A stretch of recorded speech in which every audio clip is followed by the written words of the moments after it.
Hello வணக்கம். இது உங்கள் சிவி ஜோன். சொல்லணும் எப்படி இருக்கீங்க? இப்போ பார்த்தீங்கன்னா ஒரு சம்பவம், அதாவது விஜய் சேதுபதி அவருடைய எபிசோட் இன்னைக்கு தாறுமாறு பயங்கரமாக தான் போச்சு, கொஞ்சம் பாரபட்சமாக போச்சு. அதை பற்றி நீங்கள் கமெண்ட்ஸ் சொல்லுங்கள்.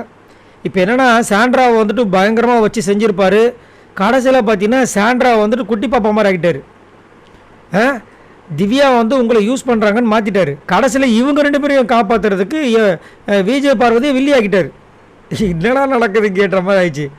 இதில் இன்னொரு ஹைலைட் என்ன தெரியுங்களா? இந்த 3 கதையை விட இன்னொரு ட்விஸ்ட் என்னென்னா, பிரஜனை விட அதிகப்படியான வார்த்தையை விட்டது சாண்ட்ரா. ஆனால் சாண்ட்ரா இங்கே வந்துட்டு பேபி மாரி ஆகிட்டாங்க, பிரஜனை போட்டு பொழந்துட்டார். இதில் அடுத்த ஒரு ட்விஸ்ட் என்ன தெரியுங்களா? சாண்ட்ரா வந்து பிரஜனுக்கு பாடம் எடுக்கிறாங்க. இதுதான் கொடுமை. எதுக்கு நம்ம இங்கே வந்திருக்கோம், எதுக்கு நம்ம இங்கே வந்து நிற்கிறோம், நம்ம வாயிலேருந்து வர ஒவ்வொரு வார்த்தையும் நம்ம குழந்தைங்க கேட்பாங்கன்னு ஞாபகம் இருக்கா இல்லையா?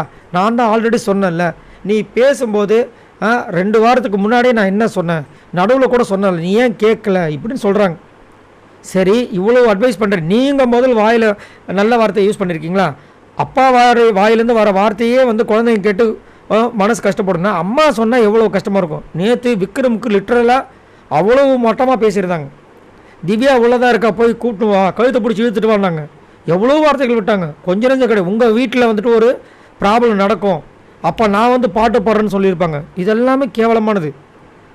ஏன் வந்துட்டு இங்கே வந்துட்டு சாண்ட்ரா வரல? சாண்ட்ரா வராததுனால சாண்ட்ரா நல்லவங்களா? அதனால் வந்துட்டு இங்கே வந்து பிரச்சனை வந்துட்டு புட் டவுன் பண்ணுறது எந்த விதத்தில் நியாயம் எனக்கு தெரியல.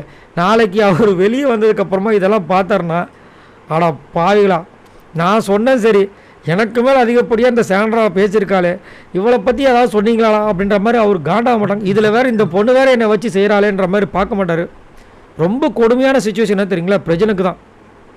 ஏன்னா அங்கே பொண்டாட்டிக்காகவும் பேசணும், இவரோட கேமையும் விளாடணும். பொண்டாட்டிக்காக பேசாமல் போயிட்டால் வீட்டுக்கு போனோன்னு ஒரு கேமுக்காக என்னை நீ விட்டு கொடுத்துட்டலன்னு சொல்லிட்டு அவங்க சண்டைக்கு வருவாங்க. அவர் என்ன பண்ணுவார் பாவம், பிள்ளை என்ன பண்ணுன்ற மாதிரி இருந்தது.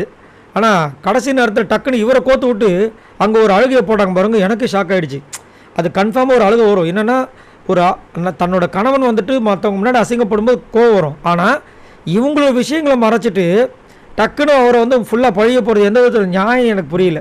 உங்களோட கருத்துக்களை சொல்லுங்கள். நான் ஒத்துக்கிறேன், எனக்கு தெரியும், நம்ம பார்த்தோம், பிரஜன் வந்து நிறைய வார்த்தைகள் விட்டார், முதுகெலும்பில் இந்த இதெல்லாம் தேவையில்லாத வார்த்தைகள். சரிங்களா? யாருக்கும் இருந்தாலும் கோபம் வரும். ஆனால் சாண்ட்ரா இதை விட அதிகமாக வார்த்தை விட்டாங்க. இப்போ வந்து நம்ம இவர் மட்டும் தான் தப்பு பண்ணாமல் பேசுகிறாங்களே, இதை பற்றி என்ன நினைக்கிறீங்க? மறக்காமல் கமெண்ட்ஸ் பண்ணுங்கள். பாய் நண்பர்களே.